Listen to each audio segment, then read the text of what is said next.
Okay, this is our research writing class online. Uh, the first of a series, siguro makatatlo tayo ng session or dalawa lang. Uh, we will start this with a prayer. Loving God, thank you so much for this opportunity to learn again.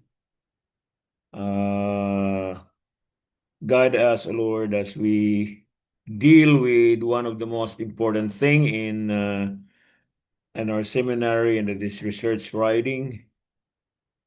Illumine us, O God. Give us the real guidance, and things will be clear to us, as this will really be a big help to our studies in Master of Divinity. In the name of Jesus, our Lord. Amen. Okay, magkaroon tayo ng screen sharing. Screen sharing. Nasaan ka? Ayun. Mamaya na yung ano, yung...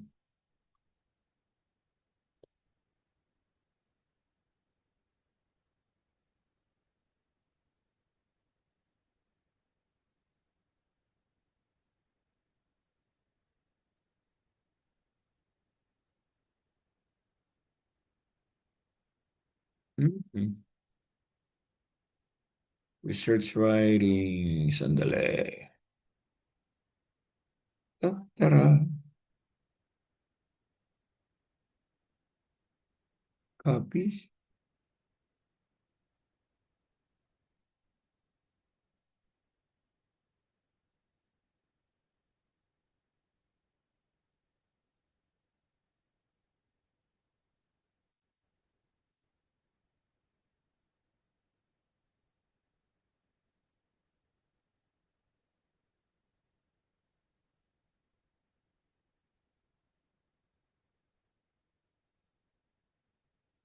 All right.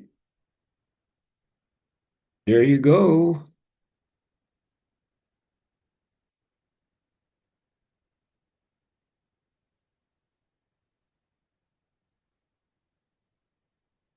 Uy, what's up?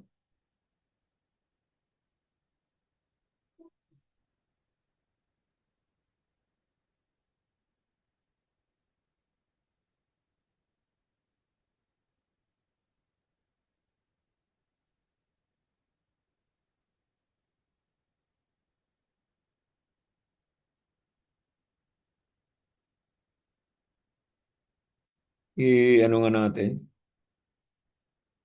Ay, okay ah. So,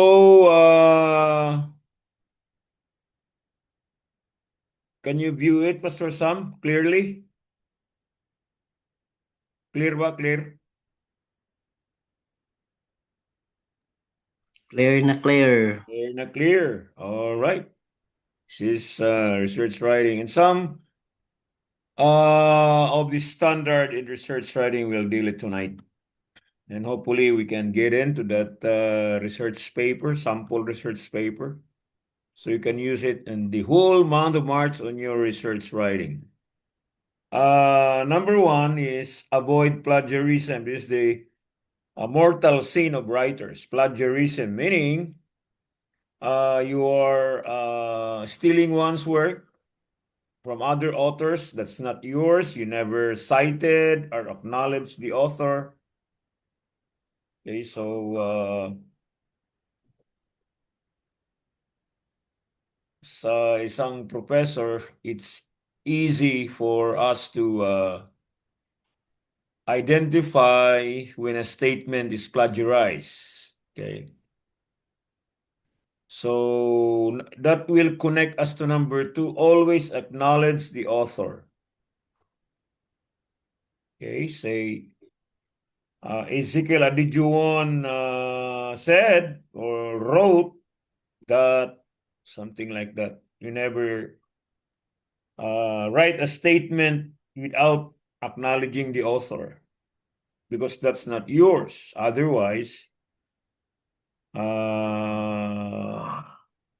you will commit the mortal sin of writers. That's really in the United States and Canada, that's a crime. Plagiarism is a crime.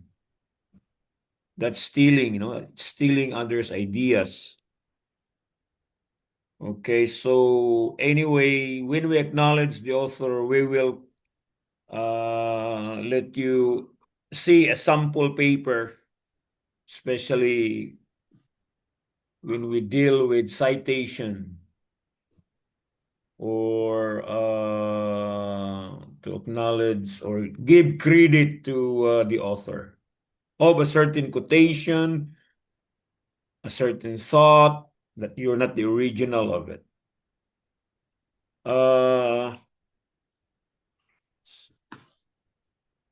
I'll make a correction on this. Learn proper. Oh.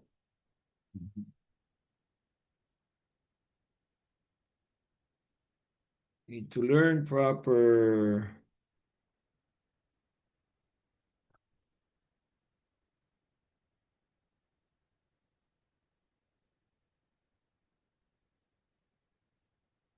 Learn proper vocabulary, right?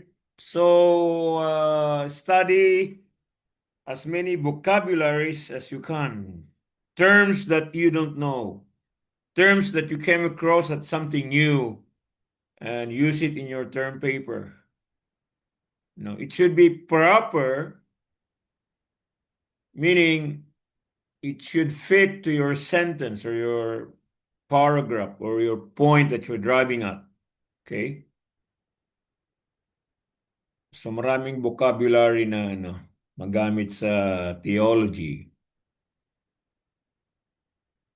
And you can actually use Shift plus F7 and you can find a lot of synonyms on that word. Say avoid, when we hit like see for instance avoid, you hit Shift and F7, it will lead you to synonyms like evade, circumvent, dodge, duck, sidestep, elude, escape, shun, skew.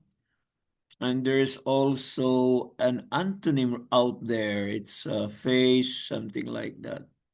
So nandyan sa right side of the screen, even your Word document, just put the cursor there and then hit, you can hit Shift and F7. You can try that. Okay, so lalabas yung mga synonyms, a better word that you can use. Okay, so let's continue. So vocabulary is very important. Not that, it's improper. Only use those proper vocabularies in your term paper. Number 4, you should state your point clearly. Clearly that the reader, well, the professors are your readers, State points clearly and directly. Go direct to the point. Okay, if you have an argument. Why use some other long sentences, long words that it can just confuse the reader? So just state it clearly and directly. Writing a research paper is just like composing a song in your own words, in your own language, and then translate it to English. Just compose it. You're not to copy a book. No, that's not writing. You only copy a quotation when you have a reference or you want to cite the author's point of view. That's same as yours. You're just affirming it, something like that. Okay, so put it in your mind, keep in mind that writing a paper is like composing a song, composing a poem, composing a narrative or story. Okay, start with that. Don't just be, by the way, before you write your paper, you should research your topic, you know, and you have subtopics in there. Gather your reference because you are not only to tell a story without books, you need to read and gather your references. Could be an interview, you know. So that's it. It's go directly to your point, to your argument. Make it clear, you know. Wala nang pasikot-sikot pa, may mga flowery words. All right. Number 5 is, this is very important for writers. Huwag lang kayong agree ng agree sa mga natutunan nyo, sa mga nabasa nyo. No, you should be critical. Question everything. Hirap sa mundo. Agree ka na lang ng agree. Be critical. You should also critic. But you need to have a alternative to that critic. You have to prove that your critic is correct. That's what a good term paper is, a research paper is. So number 5 is very important in writing. Apply critical thinking. Huwag kang agree na lang ng agree sa nababasa mo. Question it. Paano ito? Parang it's too good to be true. Paano ganun, di ba? I-critic mo yung one save, always save. Oh, sa totoong buhay, hindi naman ganyan eh. Always save? Hindi. Hindi yan sa yung always save, hindi nangyayari sa totoong buhay. And you're now critiquing that statement, that point of view of an author. Okay? So be critical. It's not just, you are doing it arbitrarily just because your professor told you to critique everything. No, it's just just be careful. And tulad ng infant baptism, ano ka na lang, agree, agree. Wala naman sa Bible. You must be critical. It's not all things created by humans are true. No. There is no absolute truth in humans. May pagkakamali din kahit yung pinakamatalino. So we need to be critical. Critical thinking is one a good quality for a writer. And number 6, you need this. I strongly recommend for you to have a personal editor. Pagkatapos mo ng kahit sa gitna-gitna ng papel mo, ipa-edit mo sa kanya. Siyempre, magaling na sa English, magaling sa grammar. Okay? O kaibigan mo, ganyan. Hindi pwedeng isubmit mo na lang yung paper na hindi na edit, hindi na proofread. May mga maling spelling or maling verb. Okay? So, expect that your English is not perfect. So, we need a personal editor. Kailangan meron tayong tig-edit ng trabaho natin. Ako nga, after in the middle of my writing, I need someone to edit my job. At yun, naging klaro tuloy. Marami siyang mga kinancel, tinerminate na mga sentences, paragraphs, arguments, ganun, na hindi klaro. No? Pwede kapwa mo pastor na magaling sa English, ha? Hindi, pero pwede naman yung hindi masyado magaling basta meron kang editor, ha? Pwedeng teacher na magaling sa English. Kasi karamihan ngayon, mali-mali ang mga English eh. No? Number 7, avoid long sentences except when enumerating. In writing, it's better for a short sentence. So when you say when you say God is just, period. In another sentence, you compose a sentence that proves your first statement. Something like that.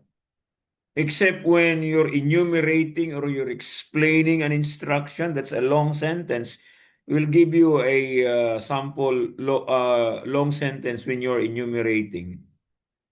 No?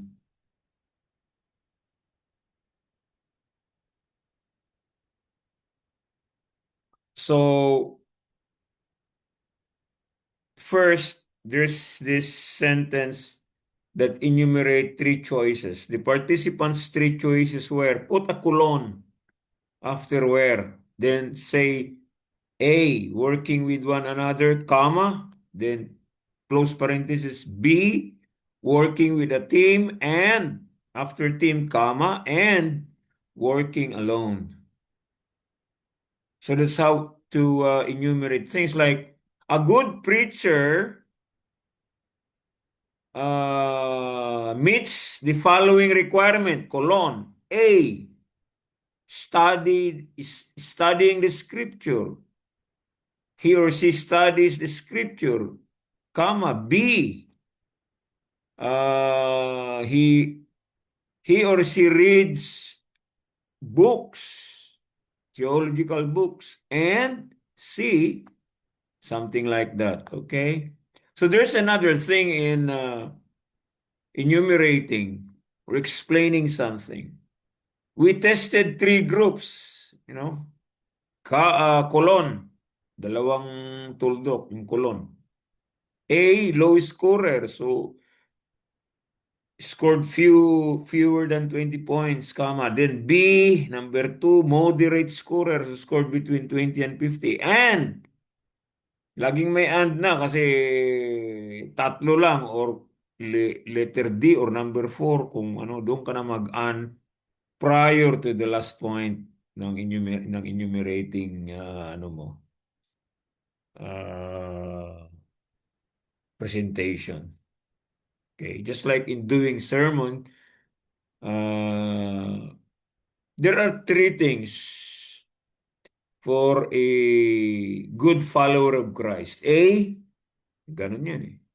Then B, pwede ring one, a person should be born again. Two, you know, a person should be doing good works. And three, he joins the church, or one joins the church for nurture, for outreach. So something like that. All right? And then, avoid redundancy. You know what redundancy is? Yung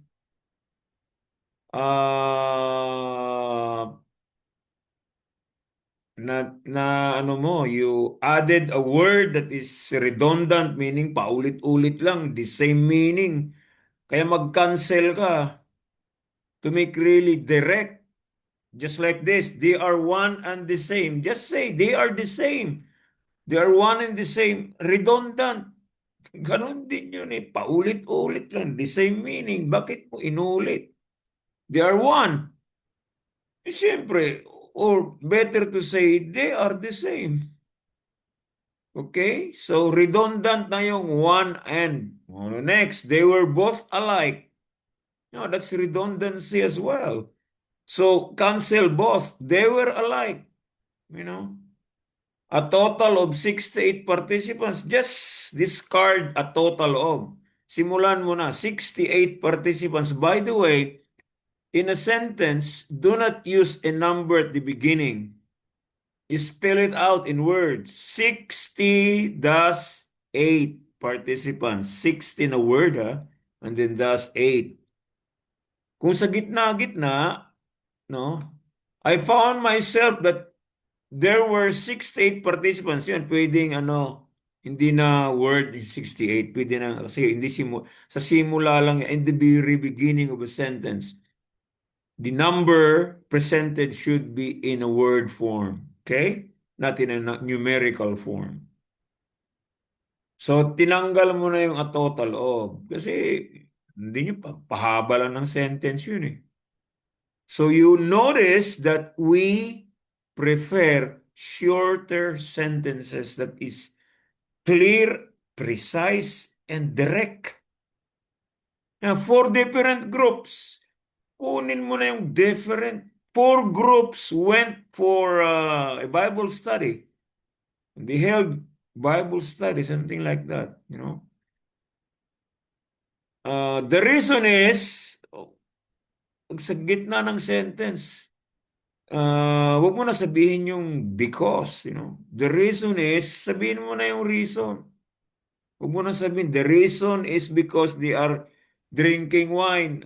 Wag na yung, tanggalin mo na yung because. Or, there were several students who completed. Masyadong mahaba. Sabihin mo na lang, several students completed. Yun.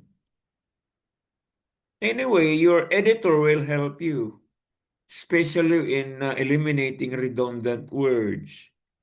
Yung naman, yung wordiness, meaning, wordiness, yung masyadong mahaba, wordy eh. No? We should avoid wordiness in our writing. Yun, at the present time, yun pala pwede ng now. Now we are eating. At the present time, cancel mo na yung at the present time. Maganda, gamitin mo. Now, or at present, we are eating. Ganun. Mas concise and direct, right? Ito, based on the fact that, sabihin mo na lang because. No? Yun ang napakaraming So, what else? You know, in writing, the most difficult there is to start. Start your writing in the introduction. You know, yung dyan, teka sandali. Let's cancel this out.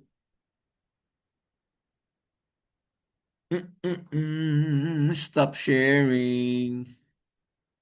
Ayun.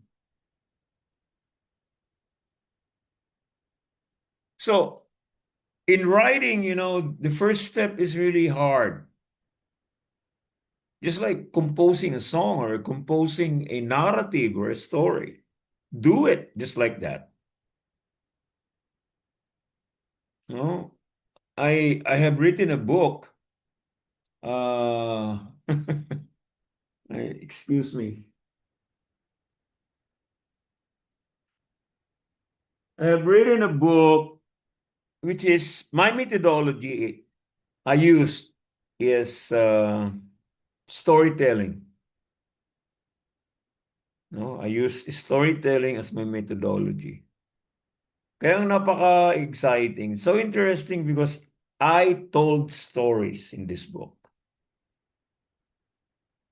People's experience, you know, my experience. And when I do interview, people would tell me stories as well. Kaya nagkaroon ako ng rinirecord ko talaga sa aking phone, yung kanilang sagot sa aking interview. And they always, just like Jesus would reply, not yes or no, not who, what, where, but Jesus would tell you a story in his response. Who is my neighbor? Said, it's the he would not answer you with your neighbor is the person next door, no, or the house, the one who lived next to your house, no. There was a man who went down from Jerusalem going to Jericho, and on the way he was attacked by robbers.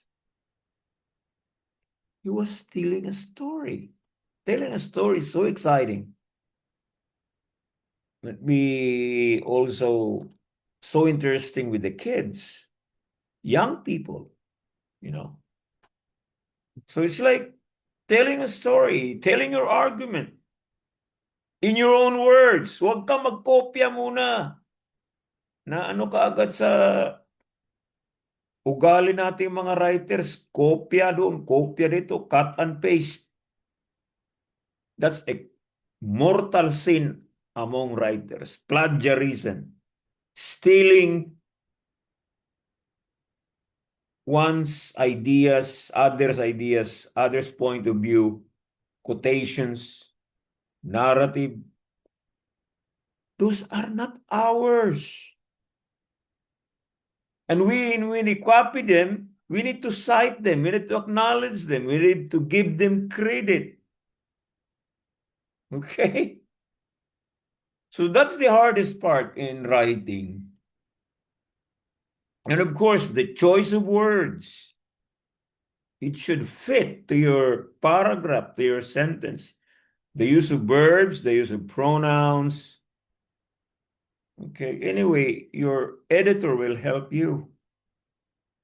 Tayo mga Pilipino, walang perfect sa English yan. Kailangan, kahit yung pinakamatalino sa university, kailangan ng editing yung papel niya. Kasi nakakahiya, i-submit natin na walang edit, walang proofread. Okay, bahala ka na. Pamirindahin mo rin yung editor mo. Siyempre, kilala mo yun. Hindi naman yun papabayad ng per hour, di ba? But you need them, the editors. No? Yung mag-edit kasi, dapat andyan ka. Why? Because she or he will ask you questions. What do you mean of this statement here? The third paragraph. I can't understand. So explain mo ganun. So that editor would have an idea. What's your point? What's your point? Okay.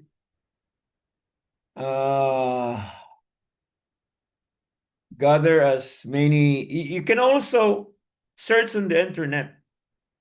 Okay. And I'll teach you also how to cite. Use the URL, you know, the the author, if there's an author, or the URL on the article that you read online. So pwede kayong gumamit ng ano. But you need books. Meron na mga e-books. And you can consult me. I'll give you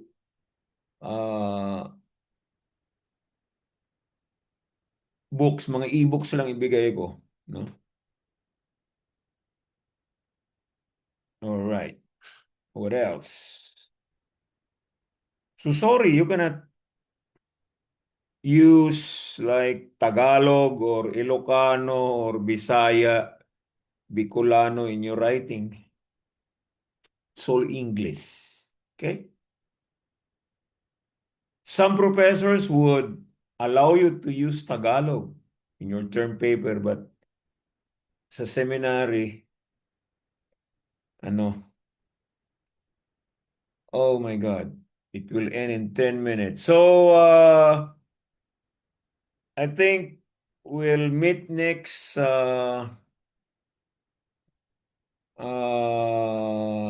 meeting to discuss a sample term paper. Ito yun i-ano ko yung sample term paper. Share. Ayun, share natin yan. And this is the title page. The title page, the number of spaces from the top, it's like this, copy paste, and then you have your own title here, your name as the author, the name of the course. It's like THE 535, something like that, or systematic theology, ganyan. And then Philippines Evangelical Theological Seminary, March 2026. That's the standard of a title page. Okay, this is the title, your name, the course, and the date. Okay, and then the first page here, nasa ano yung paging natin sa gitna, in the middle, below. All right, so you are to write either 6 to 10 pages. So we will discuss that next time. Okay, we will use APA, writing style, meaning it's the American Psychological Association. That's EPA, writing style. Okay, kaya ito, yung isang author, kita nyo yan,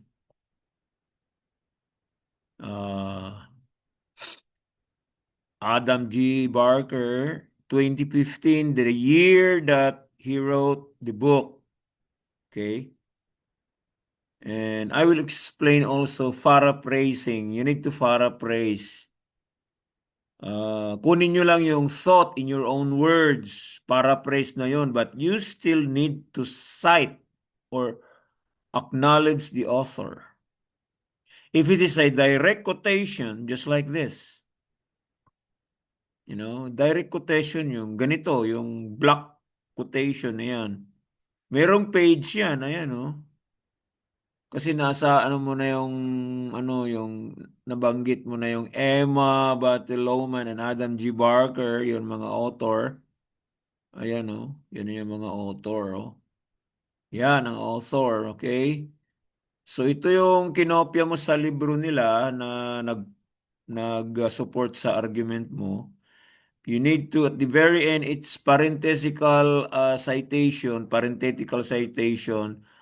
open parenthesis, the year, and the page number, right? Hindi, wala nang footnote. Footnote lang pag merong tulad nito.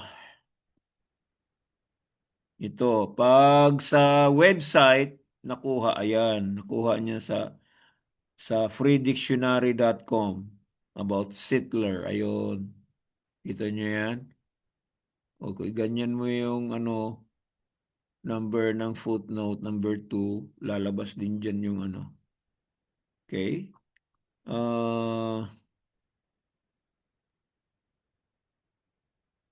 Ganun pa rin. Mga nasa, ayun, basta sa website kinuha. Footnote yan, ha? By the way, the font name is Times New Roman. Ayun, kita nyo yun? Times New Roman. Number 13, kasi yung 12, mahirap basahin nyo, masyadong maliit. To number 13, ha? Remember that. Number 13, Times New Roman, double space.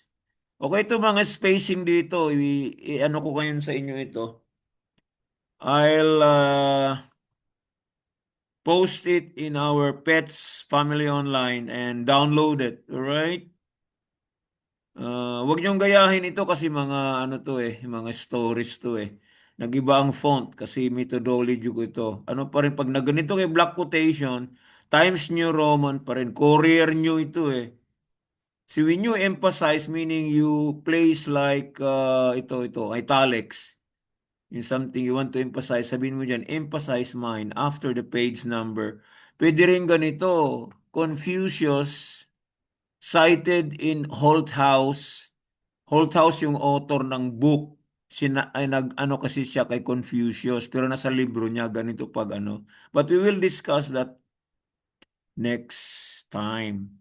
All right? So hanggang sa references, ayan, how to enter a reference, yung mga libro na binasa mo o kaya mga website na pinuntahan mo. All right? Okay, conclusion. You can do it only one page. Introduction, pwede ring one page lang, ano? 1 to 2 pages, pati conclusion. Wag mo nang 3 pages. One, okay na. That's good enough. No? And then 2 chapters would be enough, or 2 or 3. Okay? So, ano, may simula kasi tayo. Simula lang tayo. Ano? So, we'll continue it tomorrow night. Okay ba? Or what do you want? Friday? Anong mas gusto nyo?